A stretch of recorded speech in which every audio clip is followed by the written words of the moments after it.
pag-uusapan natin sa video na ito ay kung paano natin i-update yung ating macOS or yung MacBook ay Mac sa bagong version kung may available. So pag bago ka pa lang sa channel ito, huwag mo kalimutan i-subscribe and pinutin ang notification bell para updated ka sa mga na-upload kong video. So sa akin, pag merong bagong update ang macOS ay ina-update ko yung sa akin. So merong advantage na, pero so far wala naman akong na-encounter na bug. Yun nga, pag may bagong update, ina-update ko. So ang disadvantage na ay baka hindi, ay may mga laptop na yung mga luma ay hindi supported ng bago, hindi ma-update. So pag i-update natin, punta tayo dito sa Apple icon sa taas or dito sa system sa baba, system settings, then punta tayo dito sa general, then software update, tapos i-click natin yung ito, by the way, ito yung update available yan. So update natin, and meron tayong agree dito, then ilagay natin yung ating password para i-verify natin.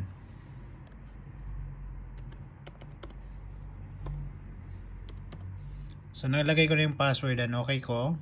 Then yan, downloading siya.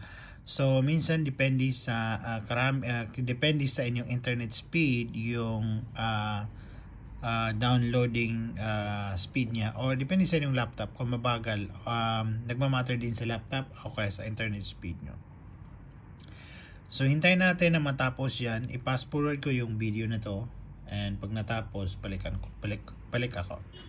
So yan guys, completed na siya. And ang next, actually hinintay ko siya ng mga siguro 15 to 20 minutes, depende sa internet speed niya. So meron siyang nakalagay dyan na software update available.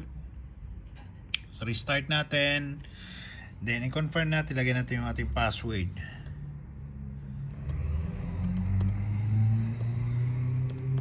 Yan, and okay natin. Ayan. So marami akong naka-charge ngayon ng aking laptop, MacBook, kaya hindi siya nagre-required na i-plug sa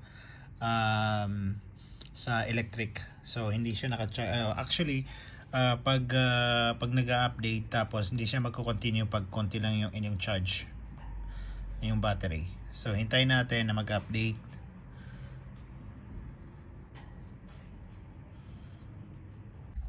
So yan guys, magre-restart naman ulit. So it will take time actually. I suggest na pag may ginagawa kayo, wag niyong i-update yung inyong Windows, inyong yung inyong system, dahil siguro mga 1 hour or 30 minutes ang maaantala sa inyo. So mag-update kayo pag hindi nyo na ginagamit yung inyong Mac or yung inyong PC, laptop. Pag may ginagawa ko mga urgent, hindi nyo kailangan gawin to, kailangan nyo sa schedule. So yan guys, nag-restart siya, pangalawang restart na yan. So patient lang, pangalawa na yan, baka may isa pang restart yan. So yan, nag-restart naman, pangatlong restart na yan. So hintay natin kung so pag hindi nakabahan na kayo, ayun. Actually ayan, so ilagyan na natin yung ating password para makain tayo. By the way, sa mga tutorial ko na nauna, kung gusto niyo panoorin yung mga aking mga tutorial sa related sa MacBook, ay i-check nyo lang sa aking playlist.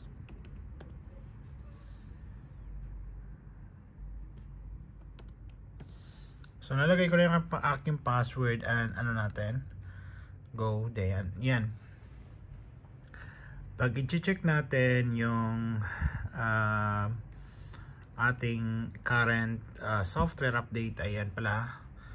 So nakalagay dito Mac Sonoma 4 point something. Last update is today 8 p.m. Tapos may nakalagay pa dyan na date, up to date. So hanggang dito lang, and huwag niyong kalimutan i-like and subscribe ang aking YouTube channel.